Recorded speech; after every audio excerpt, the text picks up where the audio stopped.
Good morning, my dear students. Today we are going to discuss about the new chapter from the economic side, human capital formation in India. ഈ ചാപ്റ്ററിൽ ഞാൻ ഏറ്റവും ആദ്യം രണ്ട് രാജ്യങ്ങളെ നിങ്ങളെ പരിചയപ്പെടുത്തുകയാണ്. ഒരു രാജ്യം ഒരു ആഫ്രിക്കൻ കൺട്രീസും മറ്റൊരു രാജ്യം ജപ്പാൻ എന്നുള്ള രണ്ട് രാജ്യങ്ങളാണ്.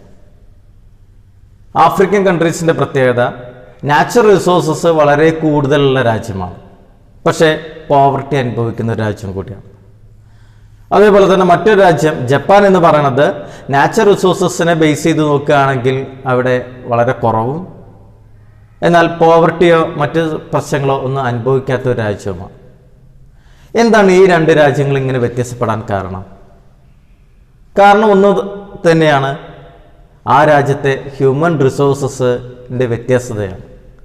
ആഫ്രിക്ക പോലുള്ള രാജ്യങ്ങളിൽ നാച്ചുറൽ റിസോഴ്സസ് കൂടുതലുണ്ടെങ്കിലും അവിടെയുള്ള ഹ്യൂമൻ റിസോഴ്സസ് എന്തല്ല, അല്ലെങ്കിൽ ഹ്യൂമൻ ബീയിങ് എന്തല്ല, ക്യാപിറ്റൽ അല്ല.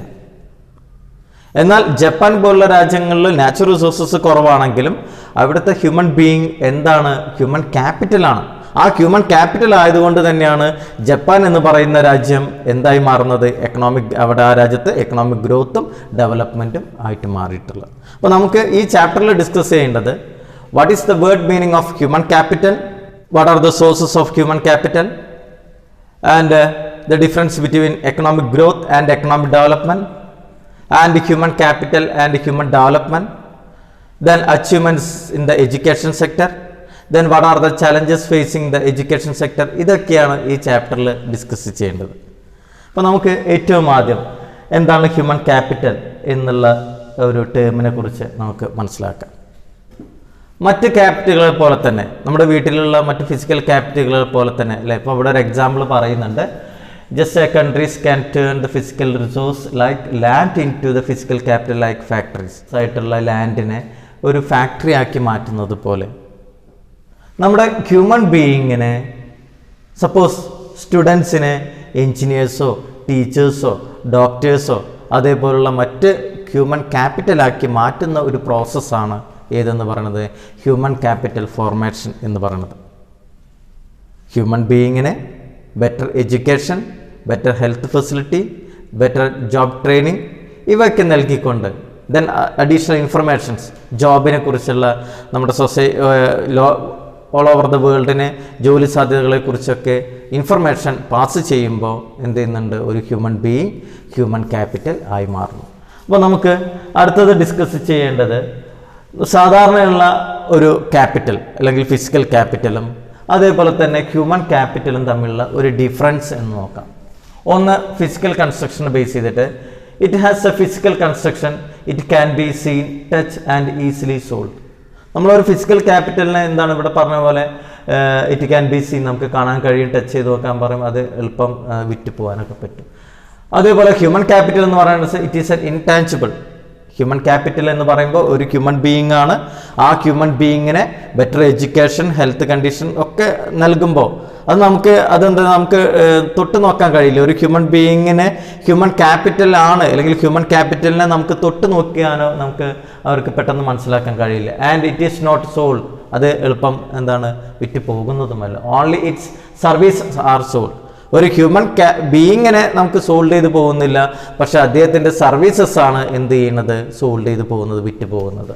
പിന്നെ അതേപോലെ തന്നെ സെപ്പറേഷൻ, നമുക്ക് ഫിസിക്കൽ ക്യാപിറ്റലിനെ അതിൻ്റെ ഓണറിൽ നിന്ന് മാറ്റി നിർത്താൻ പറ്റും. It is separable from its owners, അതിൻ്റെ ഓണേഴ്സിൽ നിന്ന് മാറ്റാൻ പറ്റും.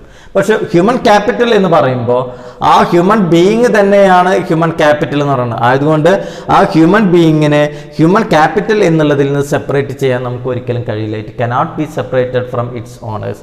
അതേപോലെ തന്നെ നെക്സ്റ്റ് പോയിന്റ് പറയുന്നത് it can be built by import also, അല്ലേ, നമുക്കത് ഇമ്പോർട്ട് ചെയ്തിട്ടോ, അല്ലേ, it can be built by imports also, നമുക്ക് ഇമ്പോർട്ട് ചെയ്തിട്ടൊക്കെ നമുക്ക് നോക്കാം. പക്ഷേ ഇവിടെ ഹ്യൂമൻ ക്യാപിറ്റലിൻ്റെ പ്രത്യേകത it is built by the conscious policy formation of state and its expenditure. സ്റ്റേറ്റിൻ്റെ ബോധപൂർവമായിട്ടുള്ള ഒരു ചെലവിടൽ ഹ്യൂമൻ ബീയിങ്ങിൻ്റെ മേൽ ഒരു ഹ്യൂമൻ ക്യാപിറ്റലാക്കി മാറ്റാൻ വേണ്ടി നമ്മളുടെ വീട്ടിലൊക്കെ നിങ്ങൾക്ക് അറിയാം, നിങ്ങൾക്ക് വേണ്ടിയിട്ട് എഡ്യൂക്കേഷന് വേണ്ടിയിട്ട് പാരൻസ് ഒക്കെ പൈസ ചെലവഴിക്കുന്നത് നിങ്ങളൊരു ഹ്യൂമൻ ബീയിങ് ആണ്. ആ ഹ്യൂമൻ ബീയിങ്ങിനെ ഹ്യൂമൻ ക്യാപിറ്റൽ ആക്കി മാറ്റുന്ന ഒരു പ്രോസസ്സാണ് അവിടെ നടന്നുകൊണ്ടിരിക്കുന്നത്.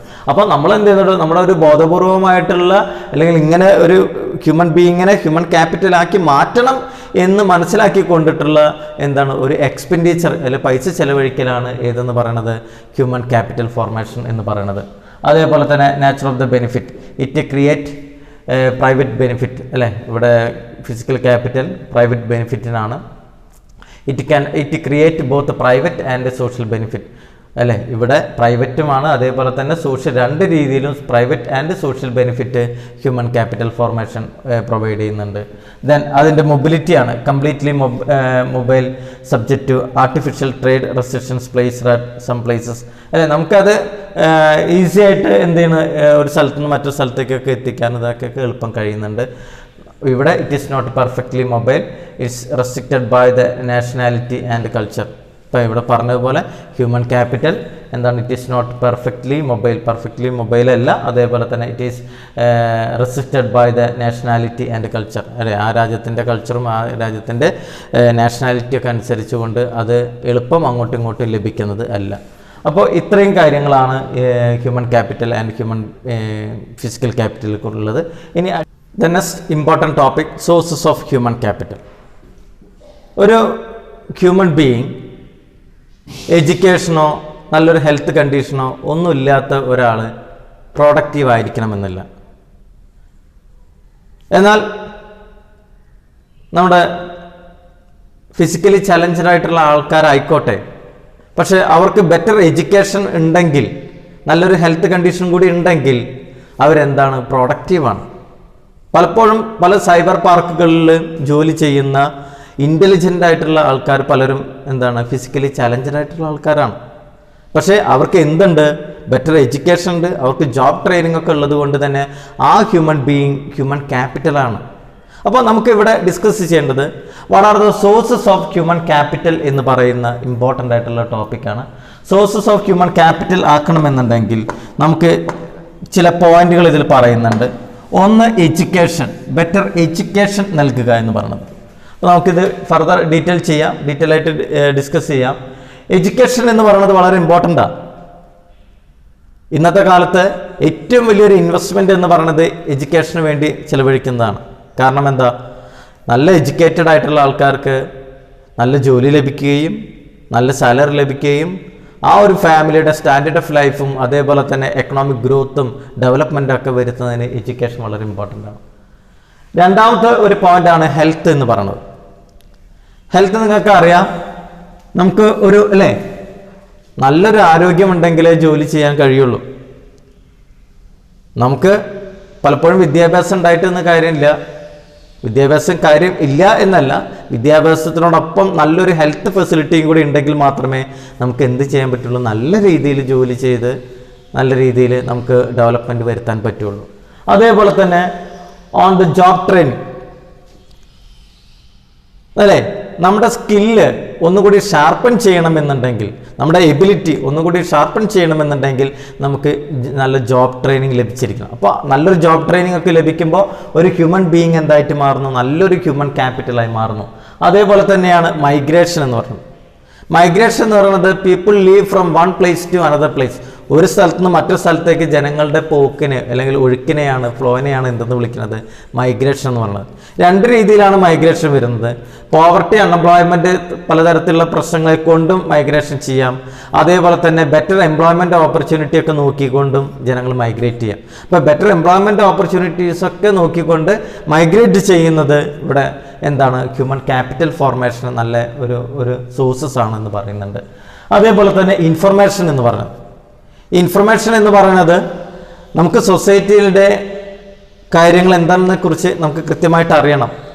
എവിടെയാണ് ബെറ്റർ ജോബ് ഉള്ളത്, എവിടെയാണ് ബെറ്റർ സാലറി ലഭിക്കുന്നത്, ഏത് കോഴ്സ് എടുത്ത് പഠിച്ചാലാണ് ഇന്ന നല്ല ജോലി ലഭിക്കുക എന്നുള്ള കുറിച്ചുള്ള നല്ലൊരു ഇൻഫർമേഷൻ നമുക്ക് കിട്ടിയെങ്കിൽ മാത്രമേ നമുക്ക് എന്ത് ചെയ്യാൻ പറ്റുള്ളൂ, ഒരു ഹ്യൂമൻ ബീയിങ് ഹ്യൂമൻ ക്യാപിറ്റൽ ആയി മാറുകയുള്ളൂ അല്ലേ. അപ്പോൾ ഇത്തരത്തിലുള്ള പ്രധാനമായിട്ട് ഈ 5 പോയിന്റുകൾ വളരെ ഇമ്പോർട്ടൻ്റ് ആണ്. Education, health, on the job training, migration, then information is an important sources of human capital. ഇനി നമുക്കിതിലെ ഓരോന്നിനെ കുറിച്ചും ഒന്ന് വിശദീകരിക്കാം. ഏറ്റവും ആദ്യം എഡ്യൂക്കേഷൻ എന്ന് പറയുന്നത്, നേരത്തെ പറഞ്ഞ പോലെ എഡ്യൂക്കേഷൻ്റെ ഗുണങ്ങൾ എന്തെല്ലാം നിങ്ങൾക്ക് ഞാൻ പറഞ്ഞാൽ തന്നെ നിങ്ങൾക്ക് അറിയാം അല്ലേ? നിങ്ങൾക്ക് ബെറ്റർ എഡ്യൂക്കേഷൻ ഉണ്ടാകുമ്പോൾ നല്ല രീതിയിലുള്ള ജോലി നേടാൻ കഴിയുന്നു. ജോലി നേടുന്നതോടൊപ്പം തന്നെ നിങ്ങൾക്ക് നല്ല സാലറി ലഭിക്കുന്നു, നിങ്ങളുടെ സ്റ്റാൻഡേർഡ് ഓഫ് ലൈഫ് വർദ്ധിപ്പിക്കുന്നു, നിങ്ങൾ നല്ല പ്രോഡക്റ്റീവ് ആകുന്നു, നിങ്ങൾ നന്നായിട്ട് ചിന്തിക്കുന്നു അല്ലേ? കുറേ കാര്യങ്ങൾ നമുക്ക് എഡ്യൂക്കേഷൻ ഉണ്ടായാലുള്ള ഗുണത്തെക്കുറിച്ച് നിങ്ങൾ നോട്ട് ചെയ്ത് കൊടുക്കാം. അപ്പോൾ ഇവിടെ പറയുന്നുണ്ട് spending on education by the individual is similar spending on capital goods by the companies with the objectives of increasing the future profit over a period of time. നമ്മുടെ ഫ്യൂച്ചർ പ്രോഫിറ്റ്, നമ്മൾ ഒരു human ബീയിങ്ങിൻ്റെ future പ്രോഫിറ്റൊക്കെ വർദ്ധിപ്പിക്കണമെന്നുണ്ടെങ്കിൽ മറ്റ് ബിസിനസ്സുകളിൽ ചെയ്യുന്നത് പോലെ ക്യാപിറ്റലിൽ കൂടുതൽ പൈസ ചിലവഴിക്കുന്ന പോലെ എഡ്യൂക്കേഷന് വേണ്ടിയിട്ട്, ഒരു ഹ്യൂമൻ ബീയിങ്ങിൻ്റെ എഡ്യൂക്കേഷന് വേണ്ടിയിട്ട് കൂടുതലായിട്ട് പൈസ ചിലവഴിക്കണം. അപ്പോൾ ഇവിടെ likewise the individual invest in education with the objective to increasing their future income. അല്ലേ, ഒരു ഫ്യൂച്ചർ ഇൻകം വർദ്ധിപ്പിക്കുന്നതിന് വേണ്ടിയിട്ട് ഹ്യൂമൻ ബീയിങ്ങിൻ്റെ അടുത്ത് കൂടുതലായിട്ട് പൈസ ചിലവഴിച്ച് അവർക്ക് ബെറ്റർ എഡ്യൂക്കേഷൻ നൽകുക എന്ന് പറയുന്നത് ഹ്യൂമൻ ബീയിങ്ങിനെ ഹ്യൂമൻ ക്യാപിറ്റലാക്കി മാറ്റാനുള്ള ഒരു മാർഗം കൂടിയാണ്. സോഴ്സസ് ഓഫ് ഹ്യൂമൻ ക്യാപിറ്റലിലെ നെക്സ്റ്റ് പോയിൻ്റാണ് ഹെൽത്ത് ഫെസിലിറ്റി അല്ലെങ്കിൽ ഹെൽത്ത് എന്ന് പറയുന്നത്.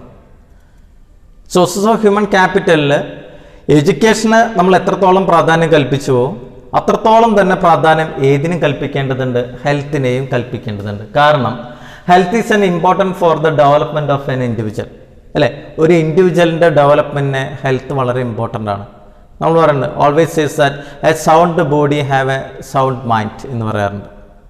നല്ലൊരു ആരോഗ്യമുള്ള ശരീരത്തിലെ നമ്മൾ ആരോഗ്യമുള്ളൊരു മനസ്സുണ്ടായിരിക്കുള്ളൂ എന്ന് പറയാറുണ്ട്. അപ്പോൾ അതേപോലെ നമ്മുടെ രാജ്യത്തിൻ്റെ ഡെവലപ്മെൻറ്റിന് വേണ്ടിയിട്ട് എന്ത് വേണം?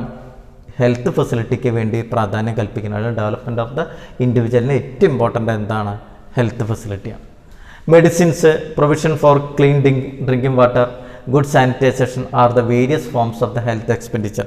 അപ്പോൾ ഫോർമേഷൻ ഓഫ് ഹ്യൂമൻ ക്യാപിറ്റലിൽ ഹെൽത്തിൽ വരുന്ന എക്സ്പെൻഡിച്ചേഴ്സ് എന്ന് പറയുന്നത് ഇതൊക്കെയാണ്. മെഡിസിന് വേണ്ടിയിട്ടും ക്ലീൻ ഡ്രിങ്കിങ് വാട്ടർ ഫെസിലിറ്റിക്ക് വേണ്ടിയും അതേപോലെ തന്നെ ഗുഡ് സാനിറ്റേഷൻസ് ഇതിനൊക്കെ വേണ്ടിയിട്ടൊക്കെ കൂടുതൽ പൈസ അല്ലെങ്കിൽ എക്സ്പെൻഡിച്ചേഴ്സ് ചിലവാണ്. Health expenditures directly increase the supply of the health labour force and it's thus the sources of human capital formation. അപ്പോൾ ഇവിടെ പറയുന്നത് ഹെൽത്ത് എക്സ്പെൻഡിച്ചേഴ്സ് എന്ന് പറയുന്നത് എന്താണ്? ഹ്യൂമൻ ക്യാപിറ്റൽ ഫോർമേഷന് വേണ്ടി ചിലവഴിക്കുന്ന അല്ലെങ്കിൽ അതിനു വേണ്ടി ചിലവഴിക്കുന്ന ഒരു എമൗണ്ടാണ്.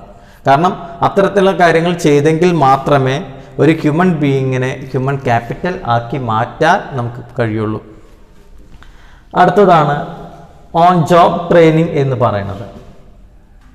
നമുക്ക് ഓൺ ദ ജോബ് ട്രെയിനിങ് എന്ന് പറയുന്നത് നമുക്ക് രണ്ട് രീതിയിൽ ചെയ്യാം.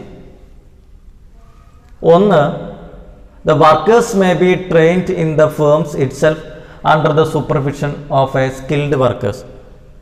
ആ ഫേമിലെ ഒരു സ്കിൽഡ് വർക്കറുടെ അണ്ടറിൽ അതിലുള്ള ബാക്കിയുള്ള ജോലിക്കാർക്ക് നല്ല ട്രെയിനിങ് നൽകിയിട്ട് ഓൺ ദ ജോബ് ട്രെയിനിങ് നൽകുമ്പോൾ ആ ലേബറേഴ്സിൻ്റെ പ്രൊഡക്ടിവിറ്റി കൂടുമ്പോൾ അവർ നല്ല രീതിയിൽ വർക്ക് ചെയ്യുമ്പോൾ ഫേമിന് ഇൻകം കൂടുകയും അതേപോലെ തന്നെ ആ ജനങ്ങളുടെ സ്റ്റാൻഡേർഡ് ഓഫ് ലൈഫൊക്കെ വർദ്ധിക്കുകയും ചെയ്യുന്നു. അപ്പോൾ ഇവിടെ ഓൺ ദ ജോബ് ട്രെയിനിങ് എന്ന് പറയുന്നതിന് സോഴ്സസ് ഓഫ് ഹ്യൂമൻ ക്യാപിറ്റൽ ഫോർമേഷനിൽ വളരെ ഇമ്പോർട്ടൻ്റ് റോളാണുള്ളത്. കാരണം നമുക്ക് ഒന്ന് ഈ രീതിയിൽ സ്കിൽഡ് വർക്കറുടെ ഒരു സൂപ്പർവിഷനിലൂടെ ട്രെയിനിങ് നൽകാം. മറ്റത് എന്ത് ചെയ്യാം? The workers may be sent for off campus training അല്ലേ? ഈ രണ്ട് കേസിലും ഹ്യൂമൻ ക്യാപിറ്റൽ ഫോർമേഷനുമായിട്ട് ബന്ധപ്പെട്ട് ഓൺ ദ ജോബ് അല്ലേ, ഓൺ ദ ജോബ് ട്രെയിനിങ് നൽകുമ്പോൾ ഫേമിനെ സംബന്ധിച്ച് അല്ലെങ്കിൽ ഇതിനെ സംബന്ധിച്ചും എക്സ്പെൻഡിച്ചർ ഉണ്ട്. ഹ്യൂമൻ ക്യാപിറ്റലുമായിട്ട് ബന്ധപ്പെട്ട് എക്സ്പെൻഡിച്ചർ വരുന്നുണ്ട്. എന്നാൽ ഈ എക്സ്പെൻഡിച്ചർ ഒരു പരിധി വരെ വീണ്ടും അത് ഇൻകമായിട്ട് മാറുന്നു. എങ്ങനെയാണ്? നല്ല ട്രെയിനിങ് ലഭിക്കുമ്പോൾ അവർ ആ ചിലവഴിച്ച അല്ലെങ്കിൽ ട്രെയിനിങ്ങിന് വേണ്ടി ചിലവഴിച്ചതിനേക്കാൾ കൂടുതലായിട്ടുള്ള രീതിയിൽ ബെനിഫിറ്റുകൾ നൽകുന്നു. നല്ല രീതിയിൽ വർക്ക് ചെയ്യുമ്പോൾ ഫേം നല്ല രീതിയിൽ പ്രൊഡക്ഷൻ ഉണ്ടാകുമ്പോൾ അതിനനുസരിച്ച് പ്രോഫിറ്റുകൾ ഉണ്ടാകാൻ സാധ്യതയുണ്ട്. അപ്പോൾ ഓൺ ദ ജോബ് ട്രെയിനിങ് എന്ന് പറയുന്നതൊക്കെ എന്താണ്? സോഴ്സസ് ഓഫ് ഹ്യൂമൻ ക്യാപിറ്റൽ ഫോർമേഷനുമായിട്ട് ബന്ധപ്പെട്ടതാണ്. ഇവിടെ ഒരു പോയിന്റ് കൂടി പറയേണ്ടത്, expenditure regarding on the job training source of human capital formation as the return of such expenditure in the form of enhanced labor productivity more than the cost of it. അപ്പോൾ ഇവിടെ പറഞ്ഞു വരുന്നത് നമ്മൾ ആ on the job ട്രെയിനിങ്ങിന് ചെലവഴിക്കുന്ന എമൗണ്ടിനേക്കാൾ labourers അല്ലെങ്കിൽ വർക്കേഴ്സിന് എന്ത് ചെയ്യുന്നുണ്ട്, പ്രൊഡക്ടിവിറ്റി വർദ്ധിക്കുകയും ആ പ്രൊഡക്ടിവിറ്റി വർദ്ധിച്ച് ഫേമിന് അത് നല്ലൊരു ബെനിഫിറ്റ് ആവുകയും ചെയ്യുന്നു എന്നതാണ് ഉണ്ടാകുന്നത്. അടുത്തതാണ് മൈഗ്രേഷൻ എന്ന് പറയുന്നത്. മൈഗ്രേഷൻ എന്ന് നമ്മൾ നേരത്തെ അതിനെക്കുറിച്ചൊരു വിശദീകരണം പറഞ്ഞിരുന്നു. മൈഗ്രേഷൻ എന്ന് പറയുന്നത് people leave from one place to another place, ഒരു സ്ഥലത്ത് നിന്ന് മറ്റൊരു സ്ഥലത്തേക്ക് ജനങ്ങൾ മാറിപ്പോവുക. അപ്പോൾ മൈഗ്രേഷൻ രണ്ട് രീതിയിൽ നടക്കാം. ഫോഴ്സ്ഡ് മൈഗ്രേഷനും ഉണ്ട്, അതേപോലെ തന്നെ അട്രാക്റ്റീവ് മൈഗ്രേഷനും ഉണ്ട്. ഫോഴ്സ്ഡ് മൈഗ്രേഷന് കാരണങ്ങളാണ് നാച്ചുറൽ കലാമിറ്റീസ്, പോവർട്ടി, അൺഎംപ്ലോയ്മെൻ്റ് ഒക്കെ എന്ന് പറയാം. അട്രാക്റ്റീവ് മൈഗ്രേഷന് കാരണം എഡ്യൂക്കേറ്റഡ് ആയിട്ടുള്ള ആൾക്കാരുണ്ട്, അവർക്ക് ആവശ്യമായിട്ടുള്ള നല്ലൊരു ജോലി സാധ്യതകളുള്ളൊരു ഏരിയ അവർക്കില്ലെങ്കിൽ ആ നല്ല ഏരിയകൾ അന്വേഷിച്ചുകൊണ്ട് ജനങ്ങൾ ഒരു സ്ഥലത്ത് മറ്റൊരു സ്ഥലത്തേക്ക് പോകും. അപ്പോൾ മൈഗ്രേഷനെ സംബന്ധിച്ച് സോഴ്സസ് ഓഫ് ഹ്യൂമൻ ക്യാപിറ്റലിൽ ഏറ്റവും എക്സ്പെൻഡിച്ചർ ഉണ്ടാക്കുന്ന ഒരു കാര്യമാണ്. കാരണം ഒരു സ്ഥലത്ത് മറ്റൊരു സ്ഥലത്തേക്ക് പോകുമ്പോൾ ട്രാൻസ്പോർട്ടേഷൻ എക്സ്പെൻഡിച്ചർ ഉണ്ട്, പിന്നെ അവിടേക്ക് മറ്റേ ഏരിയയിലേക്ക് പോകുമ്പോൾ അവർക്ക് താമസിക്കാനും അതിനുള്ള ജോലി കണ്ടെത്താനൊക്കെ ഉള്ള ചിലവുകൾ കൂടി വരാറുണ്ട്. അപ്പോൾ ആ ചിലവുകളൊക്കെ വെച്ച് നോക്കുമ്പോൾ അവരുടെ എഡ്യൂക്കേഷന് ബെറ്റർ ആയിട്ടുള്ള നല്ലൊരു ജോലി അവർക്ക് മൈഗ്രേറ്റ് ചെയ്ത സ്ഥലങ്ങളിൽ ലഭിക്കുമ്പോൾ അവർക്ക് എന്താണ് നല്ലൊരു ബെനിഫിറ്റായി മാറുകയും അത് വ്യക്തിയെ സംബന്ധിച്ച് അവരുടെ ലൈഫ് സ്റ്റാൻഡേർഡ് ഓഫ് ലൈഫ് വർദ്ധിപ്പിക്കുന്നതിനൊക്കെ കാരണമാകുന്നു എന്ന് പറയുന്നുണ്ട്. നമുക്കിവിടെ എന്താണെന്ന് നോക്കാം. People migrate in search job to fetch them to higher salaries than what they may get in their native place. അവർക്ക് അവരുടെ സ്ഥലത്ത് കിട്ടിയിരുന്നേക്കാൾ ബെറ്റർ ആയിട്ടുള്ള ഒരു സാലറി ലഭിക്കുന്നതിന് വേണ്ടി ഒരു സ്ഥലത്ത് മറ്റൊരു സ്ഥലത്തേക്ക് എന്ത് ചെയ്യാം. Unemployment is the reason for the rural urban migration in India. ഇന്ത്യയിൽ അർബൻ റൂറൽ മൈഗ്രേഷന് കാരണം എന്താണ്? അൺഎംപ്ലോയ്മെൻ്റ് ആണ്. Technically qualified persons like engineers and doctors migrate to other countries because of the higher salaries they may get in such a countries. അപ്പോൾ ഡോക്ടേഴ്സും എഞ്ചിനീയേഴ്സൊക്കെ നമ്മുടെ നാട്ടിലെ ഡോക്ടേഴ്സും എഞ്ചിനീയേഴ്സൊക്കെ എന്താണ് മറ്റൊരു വിദേശ രാജ്യങ്ങളിലേക്ക് പോകുന്നതിന് കാരണം എന്താ? അവർക്ക് ഇവിടെ ലഭിക്കുന്നതിനേക്കാൾ ബെറ്റർ ആയിട്ടുള്ള സാലറി അവിടെ ലഭിക്കുന്നു എന്നതുകൊണ്ടാണ്. മൈഗ്രേഷൻ ഈസ് അല്ലെങ്കിൽ ഇപ്പോൾ ഇവിടെ പറഞ്ഞ പോലെ ഈ രണ്ട് സിറ്റുവേഷനിലും എന്ത് ചെയ്യുന്നുണ്ട്, വളരെ അതിൻ്റെ കോസ്റ്റ് ഓഫ് ട്രാൻസ്പോർട്ടേഷൻ, അതേപോലെ തന്നെ ഹയർ കോസ്റ്റ് ഓഫ് ലിവിങ്, ഒരു സ്ഥലത്ത് മറ്റൊരു സ്ഥലത്തേക്ക് പോകുമ്പോൾ ഉള്ള അവർക്ക് സാമ്പത്തികപരമായിട്ട് മാനസികമായിട്ടുള്ള ബുദ്ധിമുട്ട്, കുറേ പ്രശ്നങ്ങളും ബുദ്ധിമുട്ടുകളൊക്കെ ഉണ്ട്. പക്ഷേ ഇതിനെ വെച്ച് നോക്കുകയാണെങ്കിൽ, അതിൽ നിന്ന് കിട്ടുന്ന ബെനിഫിറ്റ് വെച്ച് നോക്കുകയാണെങ്കിൽ ഇത്തരത്തിലുള്ള മൈഗ്രേഷൻ എന്ത് ചെയ്യുന്നുണ്ട്, സോഴ്സസ് ഓഫ് ഹ്യൂമൻ ക്യാപിറ്റൽ ഫോർമേഷനാണ്. ഹ്യൂമൻ ക്യാപിറ്റൽ ഫോർമേഷന് അത് കാരണമാകുന്നുണ്ട്. ദെൻ അടുത്തതാണ് ഇൻഫർമേഷൻ എന്ന് പറയുന്നത്. നേരത്തെ പറഞ്ഞു എഡ്യൂക്കേഷനും അതേപോലെ തന്നെ ഹെൽത്തും ജോബ് ട്രെയിനിങ്ങും ഒക്കെ ഉണ്ടാകുന്നതിനോടൊപ്പം തന്നെ നമുക്ക് ഓരോ വ്യക്തിക്കും അവരുടെ എഡ്യൂക്കേഷനും ക്വാളിഫിക്കേഷനൊക്കെ അനുസരിച്ച് കൊണ്ടുള്ള ഒരു ജോബ് എവിടെ ലഭിക്കുന്നു, ഏത് സ്ഥലങ്ങളിൽ ലഭിക്കുന്നു, ഏത് സ്ഥലത്താണ് ഈ എഡ്യൂക്കേഷനെ ബേസ് ചെയ്തുകൊണ്ടുള്ള ജോലി ഉള്ളത് എന്നുള്ള ഒരു ഇൻഫർമേഷനും കൂടി അവർക്ക് ലഭിച്ചെങ്കിൽ മാത്രമേ എന്ത് ലഭിക്കുന്നുള്ളൂ, ഒരു നമ്മുടെ എക്കണോമിക് ഗ്രോത്ത് ആൻഡ് ഡെവലപ്മെൻറ്റ് ഉണ്ടാവുകയുള്ളൂ. നമുക്ക് നോക്കാം.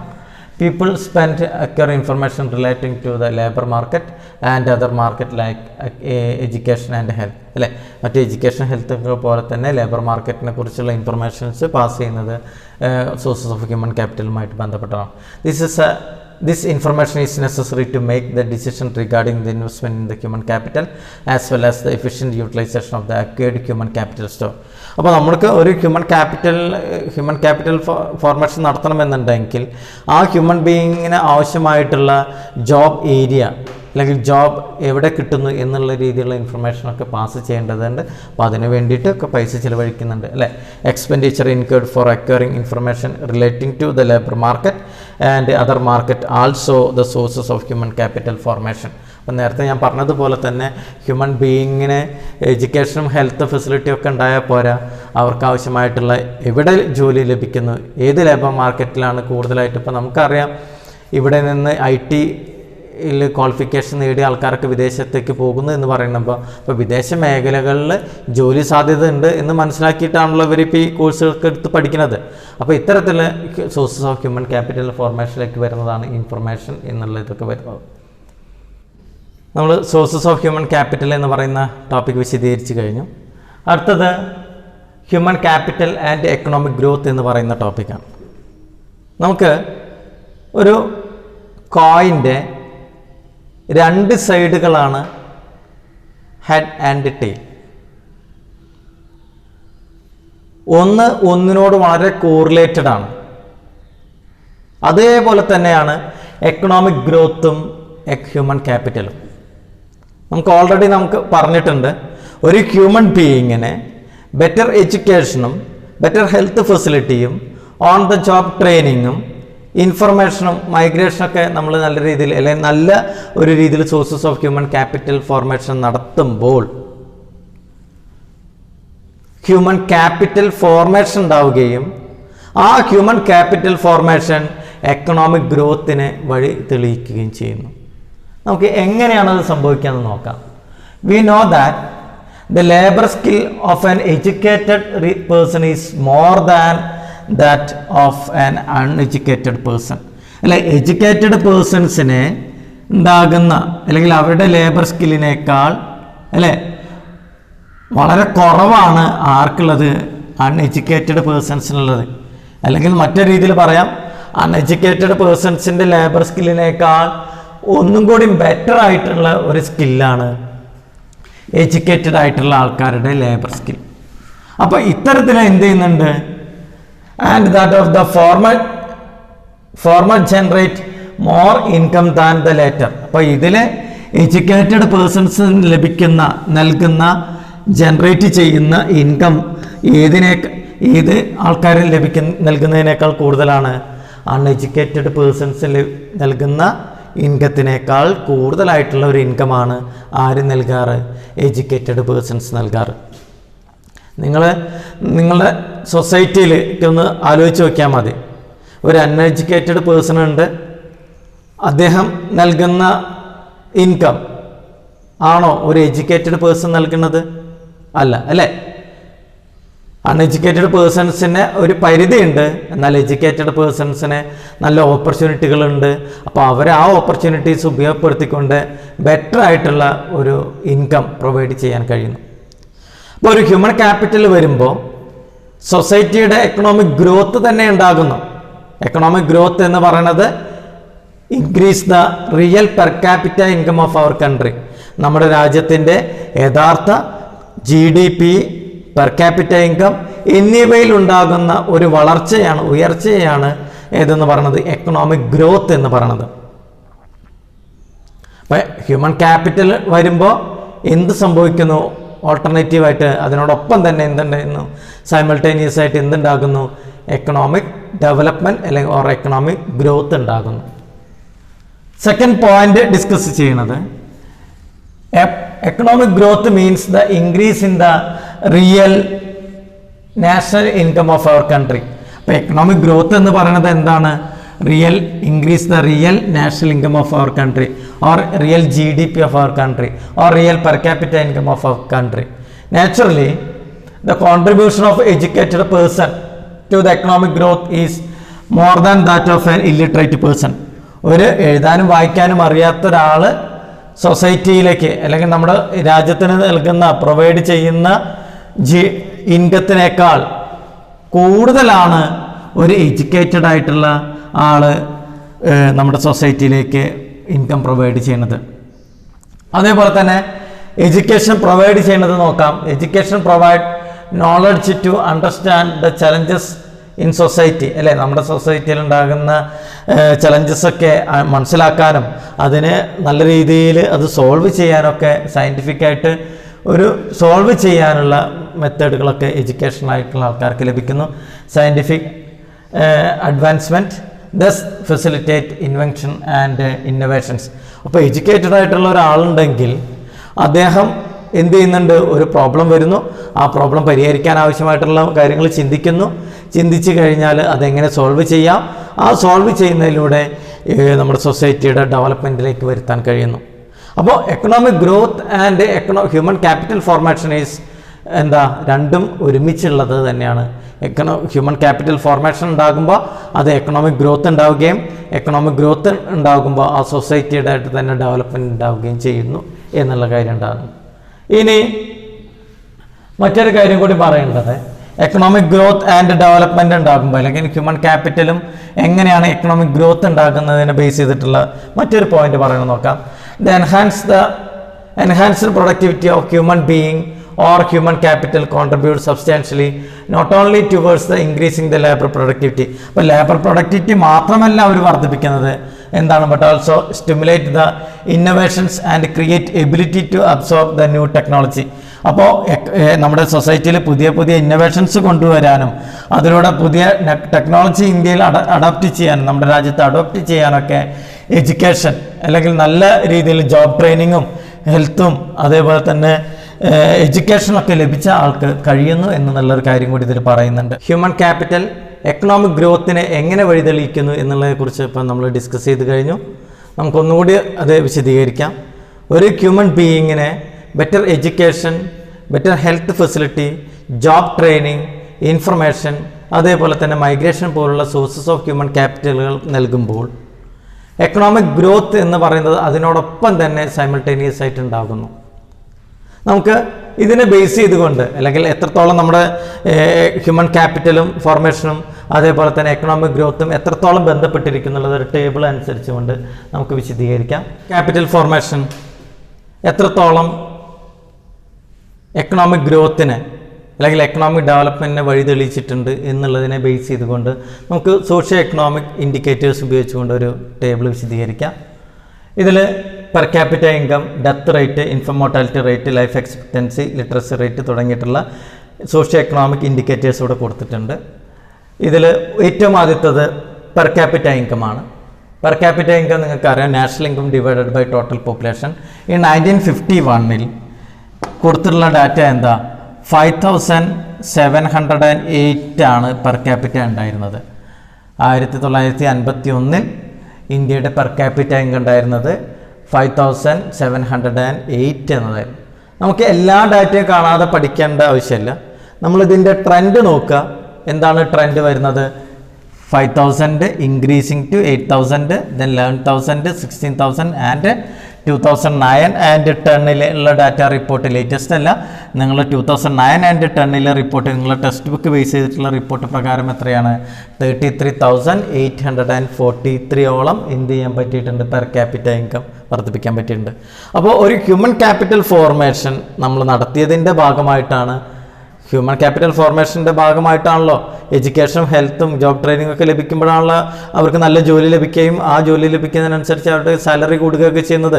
സാലറി കൂടുന്നതിനനുസരിച്ച് അവരുടെ പെർ ക്യാപിറ്റ ഇൻകം വർദ്ധിക്കുന്നു, ഓരോ വ്യക്തിയുടെയും പെർ ക്യാപിറ്റ ഇൻകം വർദ്ധിക്കുന്നു. അപ്പോൾ ഇവിടെ പെർ ക്യാപിറ്റ ഇൻകം അനുസരിച്ചുകൊണ്ട് നമ്മൾ നോക്കുകയാണെങ്കിൽ ഹ്യൂമൻ ക്യാപിറ്റൽ ഫോർമേഷനിൽ ഡെവലപ്മെൻറ്റ് ഉണ്ടായിട്ടുണ്ട്. 5708 എന്നുള്ളത് 33,843 എന്നുള്ള രീതിയിൽ പെർ ക്യാപിറ്റ ഇൻകം വർദ്ധിപ്പിക്കാൻ പറ്റിയിട്ടുണ്ട്. ഇനി ഡെത്ത് റേറ്റ് നോക്കാം. ഡെത്ത് റേറ്റ് പെർ 1000-ലാണ്. 1000 ആൾക്കാരിൽ എത്ര പേര് മരണപ്പെടുന്നു അല്ലേ, 25.1 എന്നതായിരുന്നു ആദ്യത്തെ പെർസെൻറ്റേജ് ഉണ്ടായിരുന്നത്. പിന്നെ എന്ത് ചെയ്തിട്ടുണ്ട്, 7.2 എന്നുള്ള രീതിയിൽ 2009.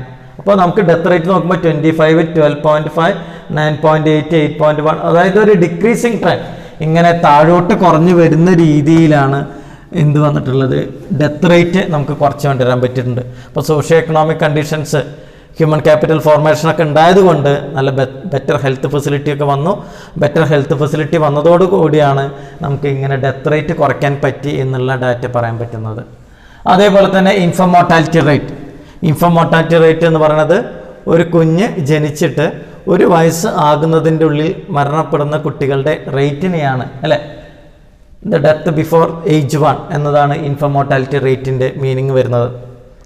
ഇൻഫം മോർട്ടാലിറ്റി റേറ്റ് നമുക്ക് നോക്കൂ, ഈ ഡാറ്റ ഡിക്രീസിങ് ട്രെൻഡാണ് കാണിക്കുന്നത്. കാരണം ഹ്യൂമൻ ക്യാപിറ്റൽ ഫോർമേഷനിലെ സോഴ്സസ് ഓഫ് ഹ്യൂമൻ ക്യാപിറ്റലിൻ്റെ സെക്കൻഡ് പോയിൻ്റ് ആയിട്ടുള്ള ഹെൽത്ത് ഫെസിലിറ്റി അല്ലെങ്കിൽ ഹെൽത്ത് ഇൻഫ്രാസ്ട്രക്ചറിന് വേണ്ടിയിട്ട് കൂടുതലായിട്ട് നമ്മൾ ഗവൺമെൻറ് പണം ചെലവഴിച്ചതോടുകൂടിയാണ് നമുക്ക് എന്ത് ചെയ്യാൻ പറ്റുള്ളത്, ഹെൽത്ത് ഫെസിലിറ്റി വർദ്ധിപ്പിക്കാൻ പറ്റിയിട്ടുണ്ട്.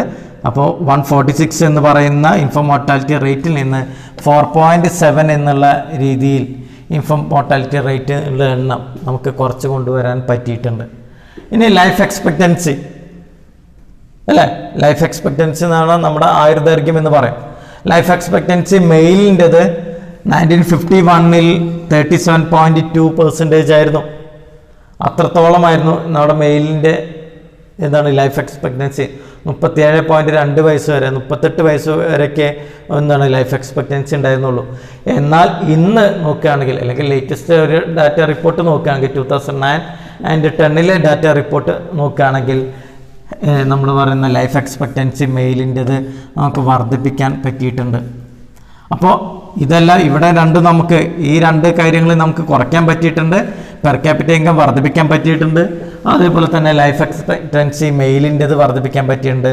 അതേപോലെ തന്നെ ഫീമെയിലിൻ്റെയും നമുക്ക് എന്ത് ചെയ്യാൻ പറ്റിയിട്ടുണ്ട്, വർദ്ധിപ്പിക്കാൻ പറ്റിയിട്ടുണ്ട്.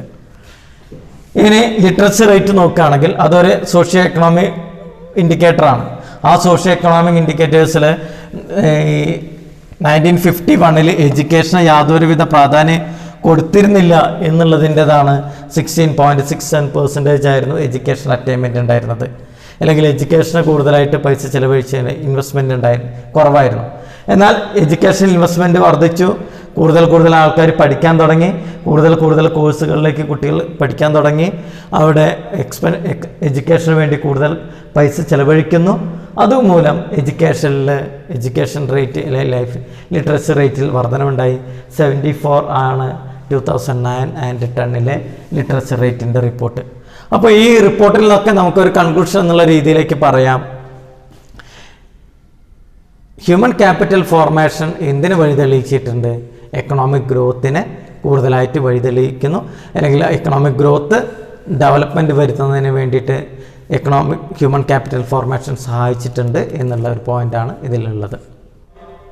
India emerging economic super power and knowledge economy. 21ാം നൂറ്റാണ്ട് ഇന്ത്യയുടേതായിരിക്കും എന്നുള്ള രീതിയിലാണ് ഇന്ന് ലോകത്തുള്ള എല്ലാ സാമ്പത്തിക വിദഗ്ധന്മാരും പറയുന്നത്. കാരണം മറ്റ് രാജ്യങ്ങളെ കമ്പയർ ചെയ്യുമ്പോൾ ഹ്യൂമൻ ക്യാപിറ്റൽ ഫോർമേഷനിൽ ഏറ്റവും കൂടുതൽ ഇൻവെസ്റ്റ്മെൻറ്റ് നടത്തുന്ന ഒരു രാജ്യമാണ് ഇന്ത്യ. ലോകത്തിൻ്റെ രാജ്യങ്ങളെ കമ്പയർ ചെയ്യുമ്പോൾ ഇന്ത്യക്ക് അമേരിക്ക കഴിഞ്ഞ് 2ാം സ്ഥാനമാണ് ഈ ഹ്യൂമൻ ക്യാപിറ്റൽ ഫോർമേഷനിലുള്ളത്. കാരണം പ്രധാന ഇൻവെസ്റ്റ്മെൻറ്റ് ബാങ്കുകളായ ഗോൾഡ്മാൻ സാക്സിൻ്റെ ബ്രിക്സ് റിപ്പോർട്ടിൽ പറയുന്നത്, ബ്രിക്സ് എന്ന് പറയുന്നത്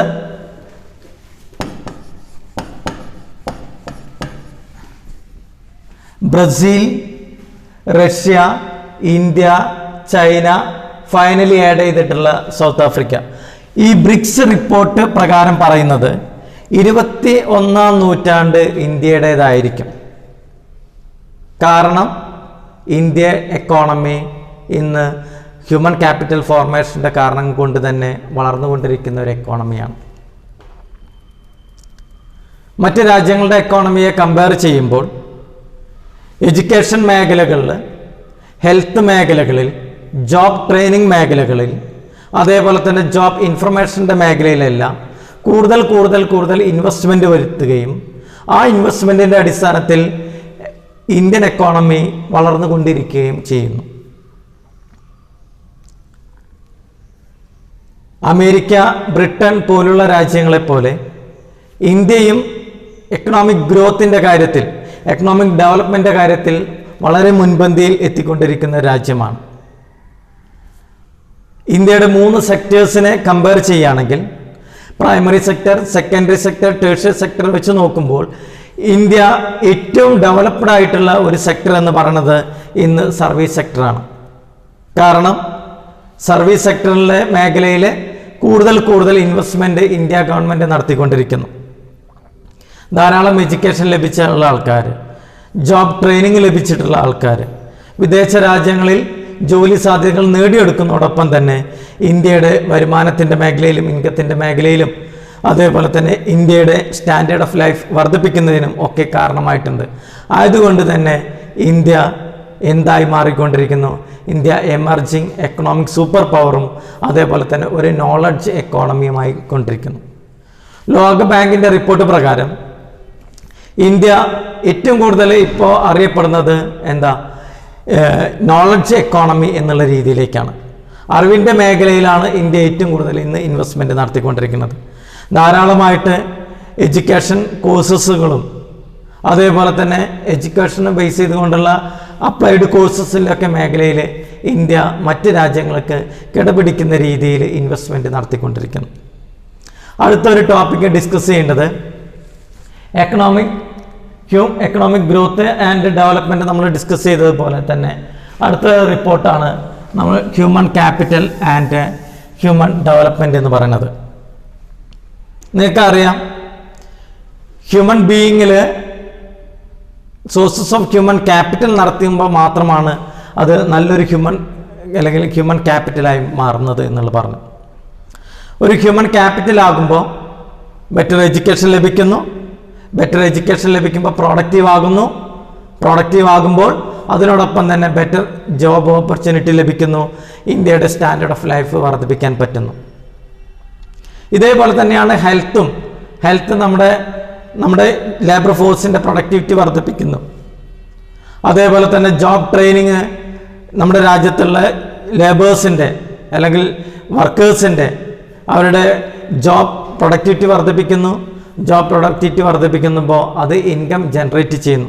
അപ്പോൾ ഹ്യൂമൻ ക്യാപിറ്റൽ എന്ന് പറയുന്നത് ഹ്യൂമൻ ഡെവലപ്മെൻറ്റിനെ കാരണമാകുന്നു എന്ന് പറയുന്നുണ്ട്. ഹ്യൂമൻ ക്യാപിറ്റൽ ആക്കുമ്പോൾ നമ്മൾ ബെറ്റർ എഡ്യൂക്കേഷൻ നൽകുന്നു. ബെറ്റർ എഡ്യൂക്കേഷൻ ലഭിക്കുമ്പോൾ അത് ഹ്യൂമൻ ഡെവലപ്മെൻറ്റിന് അത് കാരണമാകുന്നു. ബെറ്റർ എഡ്യൂക്കേഷൻ ലഭിക്കുന്ന കൂടുതൽ ആൾക്കാർ വരുമ്പോൾ നമ്മുടെ ഹ്യൂമൻ ബീയിങ്ങിൻ്റെ അത് ഹ്യൂമൻ ഡെവലപ്മെൻറ്റിലേക്ക് വഴിതെളിയിക്കുന്നു. നേരത്തെ പറഞ്ഞ പോലെ തന്നെ ഹ്യൂമൻ ക്യാപിറ്റലിന് കാരണമാകുന്ന ഹെൽത്ത് മേഖലയിൽ ഇന്ന് പലതരത്തിലും നമ്മൾ ഇൻവെസ്റ്റ്മെൻറ്റ് നടത്തിക്കൊണ്ടിരിക്കുന്നു. ഇപ്പോൾ ഈ കൊറോണ പോലുള്ള അസുഖങ്ങൾ വരുമ്പോൾ മറ്റ് ലോകരാജ്യങ്ങളിലേക്ക് മാതൃകയായിക്കൊണ്ട് തന്നെ ഇന്ത്യ രാജ്യം എന്ത് ചെയ്യുന്നുണ്ട്, ഹെൽത്ത് ഫെസിലിറ്റിയിൽ വർധനവ് അല്ലെങ്കിൽ ഹെൽത്ത് ഫെസിലിറ്റിയിൽ ക്യാപിറ്റൽ ഫോർമേഷൻ നടത്തിക്കൊണ്ടിരിക്കുന്നു. അപ്പോൾ അത് നമ്മുടെ ഹ്യൂമൻ ഡെവലപ്മെൻറ്റിനെ അത് വഴിതെളിയിക്കുന്നുണ്ട് എന്നുള്ള കാര്യം കൂടി പറയുന്നു. അപ്പോൾ ഹ്യൂമൻ ക്യാപിറ്റലും ഹ്യൂമൻ ഡെവലപ്മെൻറ്റും ഒരു കോറിലേറ്റഡ് ആയിട്ടുള്ള ഒന്നാണ്. ഹ്യൂമൻ ക്യാപിറ്റൽ നടത്തുമ്പോഴാണ് അത് ഹ്യൂമൻ ഡെവലപ്മെൻറ്റിലേക്ക് വരുന്നത്. ആ ഹ്യൂമൻ ഡെവലപ്മെൻറ്റ് നടത്തുമ്പോൾ നല്ല രീതിയിൽ നമ്മുടെ സൊസൈറ്റിയുടെ സ്റ്റാൻഡേർഡ് ഓഫ് ലിവിങ് വർദ്ധിക്കുകയും എക്കണോമിക് ഗ്രോത്ത് ഉണ്ടാവുകയും നമ്മുടെ രാജ്യത്തിൻ്റെ എക്കണോമിക് ഗ്രോത്ത് ആൻഡ് ഡെവലപ്മെൻറ്റ് തന്നെ മറ്റ് രാജ്യങ്ങളെ കമ്പയർ ചെയ്യുമ്പോൾ നല്ല രീതിയിൽ വർദ്ധിച്ചു കൊണ്ടുവരുന്നതിന് ഹ്യൂമൻ ക്യാപിറ്റൽ ഫോർമേഷൻ വഴിതെളിയിക്കുന്നു എന്നുള്ള കാര്യം നിങ്ങൾ മനസ്സിലാക്കിയെടുക്കേണ്ടതുണ്ട്. The next topic, human capital formation in India, great prospects. നമ്മൾ ഹ്യൂമൻ ക്യാപിറ്റൽ ഫോർമേഷൻ്റെ sources of human capital formation ആയിട്ടുള്ള എഡ്യൂക്കേഷൻ, ഹെൽത്ത്, ജോബ് ട്രെയിനിങ്, അതേപോലെ തന്നെ ഇൻഫർമേഷൻ, മൈഗ്രേഷൻ തുടങ്ങിയ പോയിന്റുകൾ നമ്മൾ പഠിച്ചു. ഈ മേഖലകളിലെല്ലാം ക്യാപിറ്റൽ ഫോർമേഷൻ അല്ലെങ്കിൽ കൂടുതൽ ഇൻവെസ്റ്റ്മെൻറ്റ് വന്നതോടുകൂടി ഇന്ന് ഹ്യൂമൻ ക്യാപിറ്റൽ ഫോർമേഷനുമായിട്ട് ബന്ധപ്പെട്ട് അനന്ത സാധ്യതകളാണ് ഇന്ന് ഇന്ത്യയിലുള്ളത്. ഹ്യൂമൻ ക്യാപിറ്റൽ ഫോർമേഷൻ്റെ അനന്ത സാധ്യതകൾ ഉള്ളത് കൊണ്ട് തന്നെ ഇന്ന് ധാരാളം ആൾക്കാർ ഗവൺമെൻറ് മേഖലയിലും അതേപോലെ തന്നെ പ്രൈവറ്റ് മേഖലയിലും ഈ സോഴ്സസ് ഓഫ് ഹ്യൂമൻ ക്യാപിറ്റലുമായിട്ടുള്ള മേഖലകളിൽ ഇൻവെസ്റ്റ്മെൻറ്റ് നടത്തിക്കൊണ്ടിരിക്കുന്നു. ഇത് പരസ്പരം മത്സരങ്ങളും പല രീതിയിലും നടന്നുകൊണ്ടിരിക്കുന്നുണ്ട്.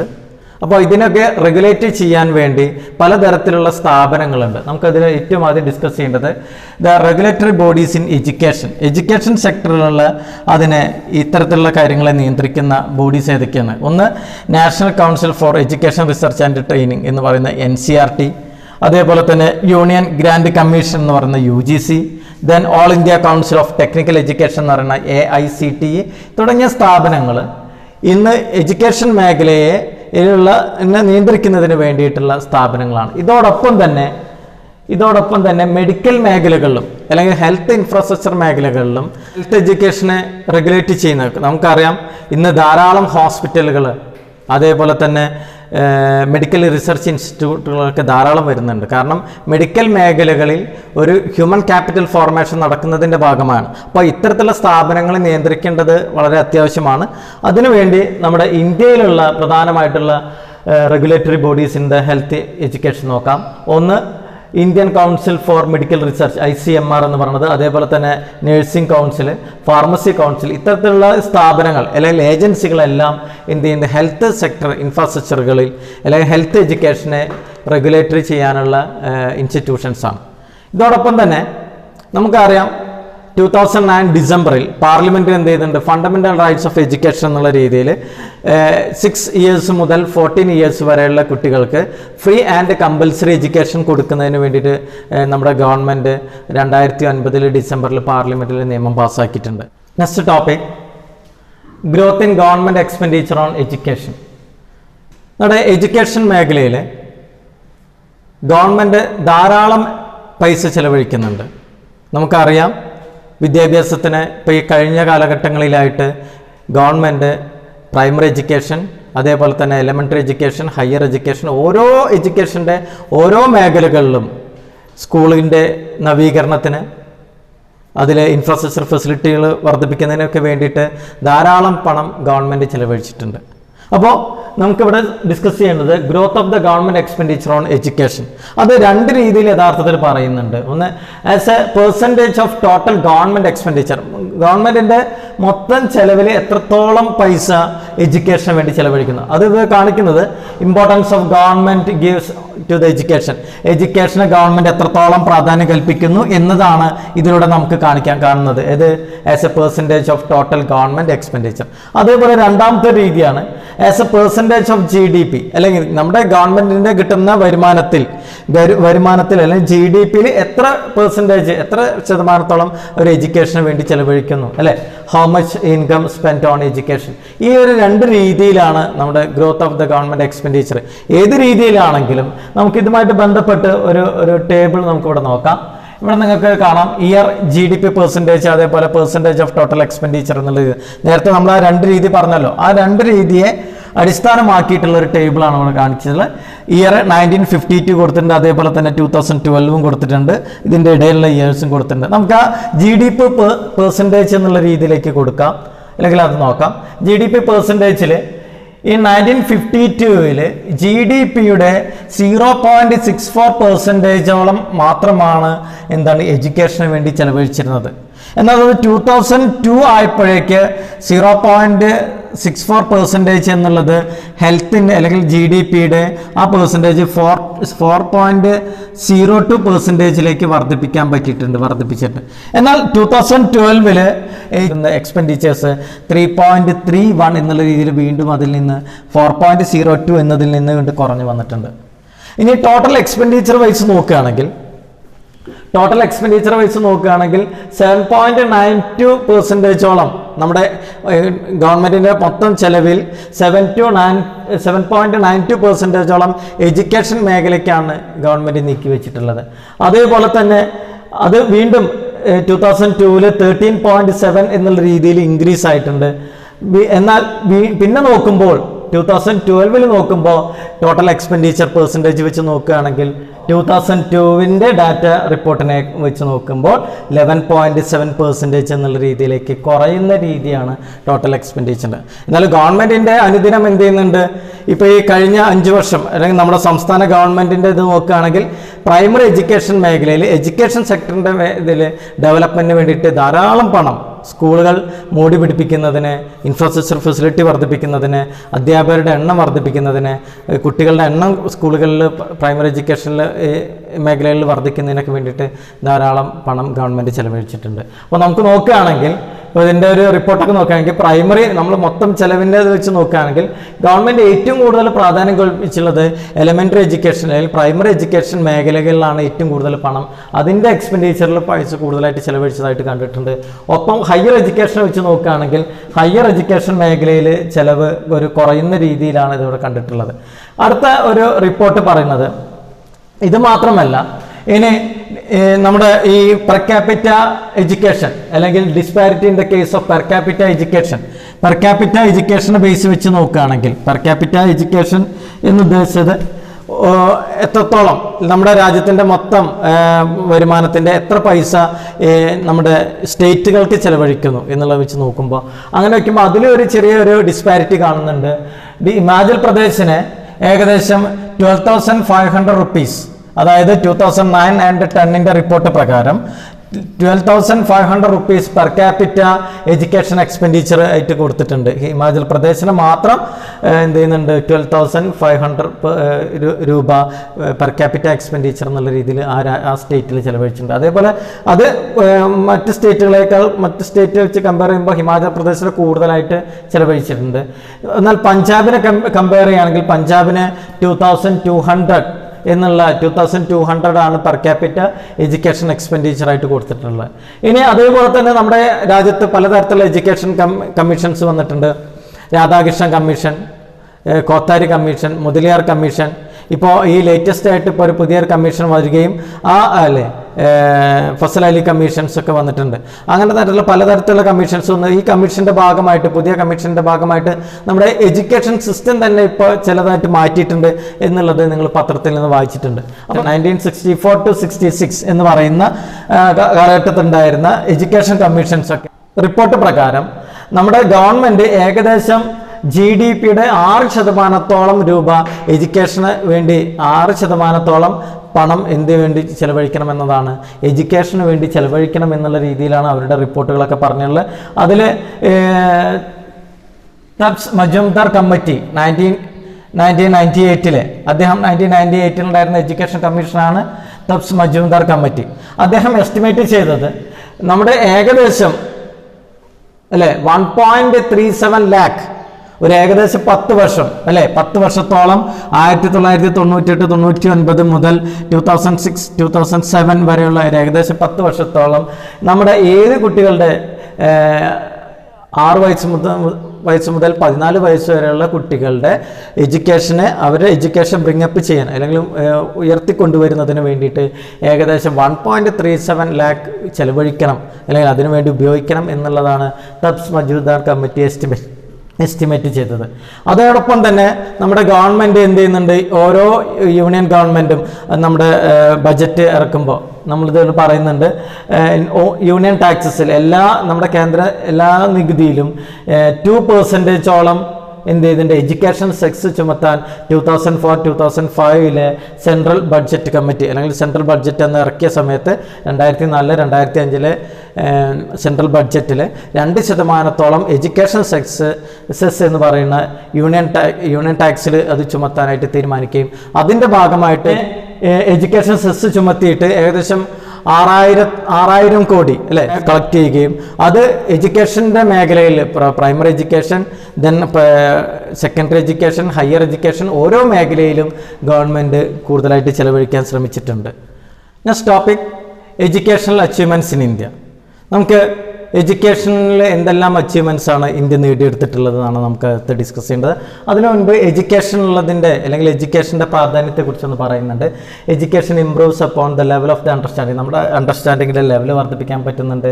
It increase the capacity and mental efficiency of the people അല്ലേ ടു പ്രൊഡ്യൂസ് മോർ. കൂടുതൽ ഉൽപ്പാദിപ്പിക്കാൻ നമ്മുടെ efficiency mental efficiency physical capacity ഒക്കെ വർദ്ധിപ്പിക്കുന്നതിന് എഡ്യൂക്കേഷൻ ഹെൽപ്പ് ചെയ്യുന്നുണ്ട്. ദെൻ ടെക്നിക്കൽ എഡ്യൂക്കേഷനും technical education develops the efficiency among the laborers to use highly advanced techniques of production. അല്ലേ highly advanced ആയിട്ടുള്ള ടെക്നിക്സ് ഓഫ് പ്രൊഡക്ഷൻ ഒക്കെ ഉപയോഗപ്പെടുത്താൻ ടെക്നിക്കൽ എഡ്യൂക്കേഷൻ ഒക്കെ സഹായിച്ചിട്ടുണ്ട്. Then education modernise the attitudes and the behaviour of the people which important for rapid growth of the economy. നമ്മുടെ എക്കോണമിയുടെ rapid ഗ്രോത്തിന് വേണ്ടിയിട്ട് എഡ്യൂക്കേഷൻ്റെ വളരെ important ആയിട്ടുള്ള ഒരു റോൾ ഉണ്ട് എന്നുള്ള കാര്യം മനസ്സിലാക്കേണ്ടതുണ്ട്. ഒപ്പം നമുക്ക് ഇനി മനസ്സിലാക്കേണ്ടത് എഡ്യൂക്കേഷണൽ അച്ചീവ്മെൻറ്റ്സ് ആണ്. എഡ്യൂക്കേഷണൽ അച്ചീവ്മെൻറ്റ്സ് ചില ഇൻഫർമേഷൻസ് ഇവിടെ പറയുന്നുണ്ട്. ഇന്ത്യ ഗവൺമെൻറ് എന്ത് ചെയ്തിട്ടുണ്ട്, നമ്മുടെ പ്രൈമറി എഡ്യൂക്കേഷൻസിനെ അല്ലേ education up to the age of 6 to 14 6 വയസ്സ് മുതൽ 14 വയസ്സ് വരെയുള്ള വിദ്യാർത്ഥികളുടെ എഡ്യൂക്കേഷന് വേണ്ടിയിട്ട് ഇന്ത്യ ഗവൺമെൻറ് പ്രൈമറി എഡ്യൂക്കേഷൻ്റെ മേഖല പറയുമ്പോൾ അതിലാണ് ഏറ്റവും കൂടുതലുള്ളത്. പിന്നെ അതേപോലെ തന്നെ 80% of all recognised school are elementary stage are government run or supported. അതിനൊക്കെ ഗവൺമെൻറ് സപ്പോർട്ട് ചെയ്യുന്നുണ്ട്. Making it the largest provider of the education in the country. നമ്മുടെ ഏറ്റവും കൂടുതൽ എഡ്യൂക്കേഷൻ പ്രൊവൈഡ് ചെയ്യുന്ന അല്ലെങ്കിൽ ലാർജസ്റ്റ് എഡ്യൂക്കേഷൻ പ്രൊവൈഡ് ചെയ്യുന്ന ഒരു മേഖലയാക്കി നമ്മുടെ എഡ്യൂക്കേഷൻ സെൻറ്റേഴ്സിനെ മാറ്റുന്നതിന് വേണ്ടിയിട്ട് പ്രൈമറി എഡ്യൂക്കേഷൻ ഹെൽത്ത് മേഖലയിൽ പ്രൈമറി എഡ്യൂക്കേഷൻ മേഖലയിൽ ഗവൺമെൻറ് കൂടുതൽ ഇൻവെസ്റ്റ്മെൻറ്റ് നടത്തിയിട്ടുണ്ട്. പിന്നെ അതേപോലെ തന്നെ ഇവിടെ പറയുന്നുണ്ട് ഇന്ത്യ ഗവൺമെൻറ് 2011 ഡാറ്റ റിപ്പോർട്ട് പ്രകാരം അറൗണ്ട് 58,16,673 എലമെൻ്ററി സ്കൂൾ ടീച്ചേഴ്സിനെ അല്ലേ നമ്മൾ ഇന്ത്യയിൽ അത്രത്തോളം ആൾക്കാർ ടീച്ചേഴ്സിന് അപ്പോയിൻമെൻറ്റ് ചെയ്തിട്ടുണ്ട് എന്നുള്ള രീതിയിലുള്ള റിപ്പോർട്ടുണ്ട്. Then education has also been made free for the children to 6 to 14. നമ്മൾ 6 വയസ്സ് മുതൽ 14 വയസ്സ് വരെയുള്ള വിദ്യാർത്ഥികൾക്ക് റൈറ്റ് ടു എഡ്യൂക്കേഷൻ ആക്ട് അല്ലെ കമ്പൽസറി എഡ്യൂക്കേഷൻ ആക്ട് 2009 റിപ്പോർട്ട് പ്രകാരം റൈറ്റ് ടു എഡ്യൂക്കേഷൻ ആക്ട് എന്ന് പറയുന്ന റിപ്പോർട്ട് പ്രകാരം നമ്മൾ 6 വയസ്സ് മുതൽ 14 വയസ്സ് വരെയുള്ള കുട്ടികൾക്ക് ഫ്രീ ആൻഡ് കമ്പൽസറി എഡ്യൂക്കേഷൻ കൊടുക്കാനുള്ള കാര്യങ്ങൾ ചെയ്യുന്നുണ്ട്. ഒപ്പം നമുക്ക് ഇവിടെ the current scheme for universalisation of education അല്ലേ നമ്മുടെ എഡ്യൂക്കേഷൻ്റെ യൂണിവേഴ്സലൈസേഷൻ്റെ ഭാഗമായിട്ട് എന്തുണ്ട് സർവശിക്ഷ അഭിയാൻ എന്ന് പറയുന്ന ഒരു പ്രോഗ്രാംസ് നടപ്പിലാക്കിയിട്ടുണ്ട്. അഭിയാൻ എന്ന് പറയുന്ന ഒരു പ്രോഗ്രാം എഡ്യൂക്കേഷൻ മേഖലയിൽ ഡെവലപ്മെൻറ്റ് വരുത്തുന്നതിന് ഏറ്റവും വലിയൊരു ആയിട്ടുള്ള ഒരു കാര്യമാണ്. ദെൻ സെക്കൻഡറി എഡ്യൂക്കേഷൻ സിസ്റ്റത്തിൽ ഇന്ത്യ ഗവൺമെൻറ് പ്രാധാന്യം കൽപ്പിച്ചത് വൊക്കേഷണൽ ട്രെയിനിങ് അല്ലെങ്കിൽ ഒരു വിദ്യാർത്ഥികൾക്ക് പഠനത്തോടൊപ്പം തന്നെ ഒരു തൊഴിലും കൂടി ഒരു ജോലിയും കൂടി പഠിക്കുക എന്നുള്ള രീതിയിൽ വൊക്കേഷണൽ ട്രെയിനിങ് ഉള്ള രീതിയിലുള്ള കോഴ്സുകളാണ് കൂടുതലായിട്ടും സെക്കൻഡറി എഡ്യൂക്കേഷനിൽ ഉണ്ടായിട്ടുള്ളത്. അതോടൊപ്പം തന്നെ ഡിസേബിൾഡ് ആയിട്ടുള്ള കുട്ടികൾക്ക് അല്ലേ എഡ്യൂക്കേഷൻ ഫോർ ഡിസേബിൾഡ് സ്റ്റുഡൻസിന് വേണ്ടിയിട്ട് 1974 എന്ത് ചെയ്തിട്ടുണ്ട് IEDC എന്ന് പറയുന്ന ഒരു പ്രോഗ്രാംസുകളൊക്കെ സ്റ്റാർട്ട് ചെയ്തിട്ടുണ്ട്.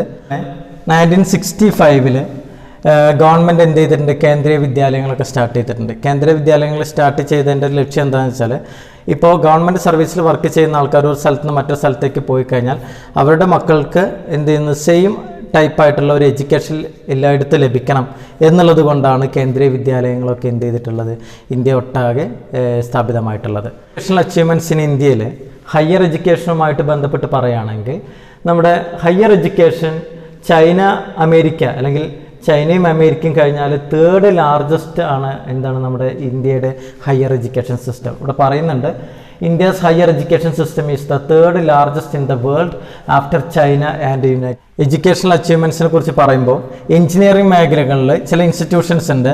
Indian institute of technology IITs എന്ന് പറയുന്നത് ഇന്ത്യൻ ഇൻസ്റ്റിറ്റ്യൂട്ട് ഓഫ് ടെക്നോളജി തന്നെ has been globally acclaimed for their standard of undergraduate education in engineering. അപ്പോൾ എഞ്ചിനീയറിംഗ് മേഖലയിൽ അറിയപ്പെടുന്ന സ്ഥാപനം IITകൾ പോലുള്ള സ്ഥാപനങ്ങളൊക്കെ നമ്മുടെ എഡ്യൂക്കേഷണൽ അച്ചീവ്മെൻറ്റ്സിനെ കുറിച്ച് പറയുമ്പോൾ അതിലെ ഏറ്റവും മുതൽക്കൂട്ടാകുന്ന ഒന്നാണ്.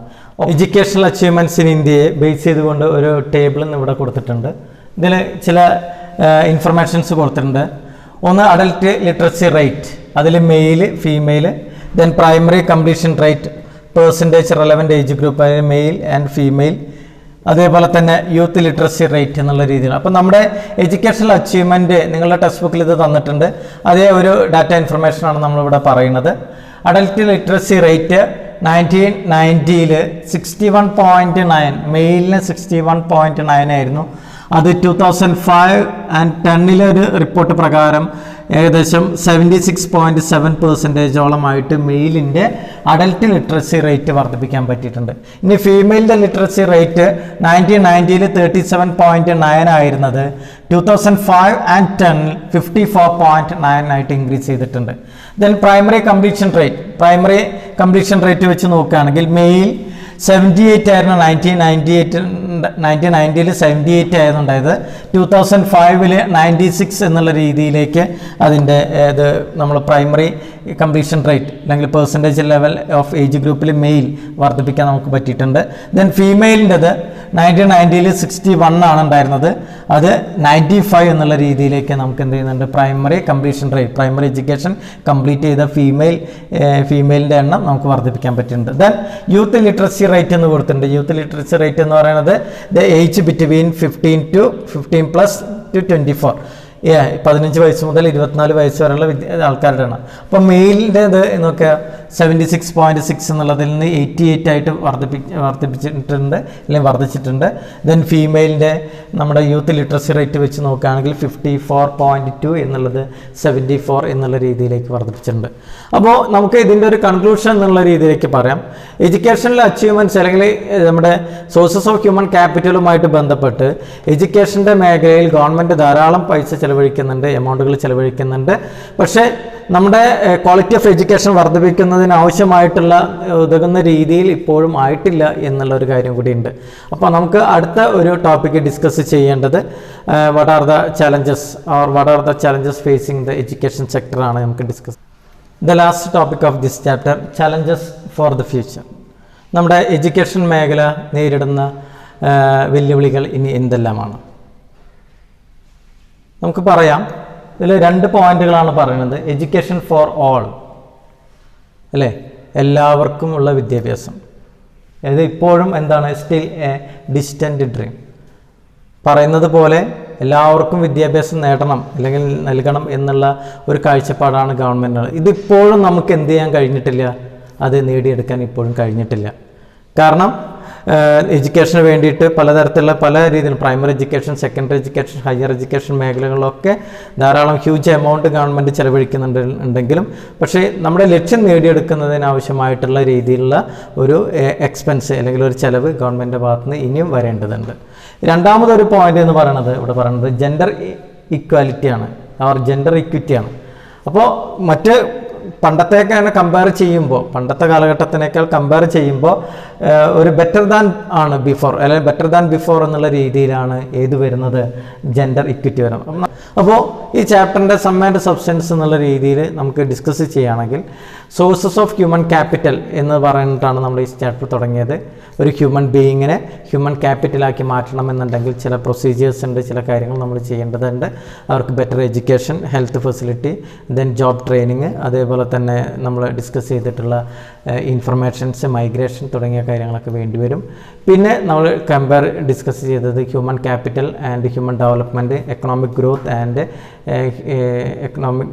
And human capital and economic growth എന്ന് പറയുന്ന ടോപ്പിക്ക് ഡിസ്കസ് ചെയ്തു. Then what are the regulatory bodies of the education, what are the challenges facing our education system തുടങ്ങിയിട്ടുള്ള കാര്യങ്ങളെക്കുറിച്ച് നമ്മൾ ഡിസ്കസ് ചെയ്തു. എന്തായാലും ഈ ഒരു ചാപ്റ്ററിൽ നിങ്ങൾക്ക് ഓൾമോസ്റ്റ് എല്ലാ ഏരിയയും നമ്മൾ ക്ലിയർ ചെയ്തിട്ട് പറഞ്ഞു തന്നിട്ടുണ്ട്. ഇനി ഇതിൻ്റെ പ്രീവിയസ് ഇയേഴ്സ് ക്വസ്റ്റ്യൻ പേപ്പർ അടങ്ങുന്ന ഒരു വീഡിയോയും കൂടി ഞാൻ അതിനോടൊപ്പം തരുന്നുണ്ട്. അതും കൂടി നോക്കി ഡീറ്റെയിൽ ആയിട്ട് പഠിക്കാം. Okay, thank you.